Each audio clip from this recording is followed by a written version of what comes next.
জায়নবাদী Israel গাজাতে গত 1.5 বছর ধরে গণহত্যা চালাচ্ছে। একজন মুসলমান এবং একজন মানুষ হিসেবে এই গণহত্যা দেখে যাওয়া কোনোভাবেই সম্ভব নয়। তাই আমরা আসছে 12 এপ্রিল শনিবার শাহবাগ থেকে মানিক মিয়া এভিনিউ পর্যন্ত পুরা দেশবাসী দলমত নির্বিশেষে মানবতার পক্ষে, ন্যায়ের পক্ষে, গাজাবাসীদের সমর্থনে দল, মত, জাতি, বর্ণ, পেশা নির্বিশেষে সবাইকে এই প্রোটেস্টে অংশগ্রহণের জন্য আমি উদাত্ত আহ্বান জানাচ্ছি।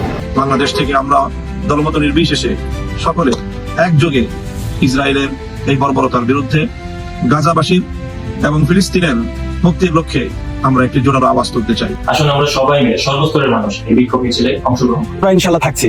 জুলাইয়ে যেভাবে দেশের আপামর ছাত্র জনতা রাজপথে নেমে পড়েছিল এই ফিলিস্তিনের আজাদির দাবিতে, দেশের আপামর ছাত্র জনতাকে আগামী 12 এপ্রিল শাহবাগে একত্রিত হয়ে মার্চ ফর গাজা প্রোগ্রামে অংশগ্রহণ করার জন্য সবাইকে উদাত্ত আহ্বান জানাচ্ছি।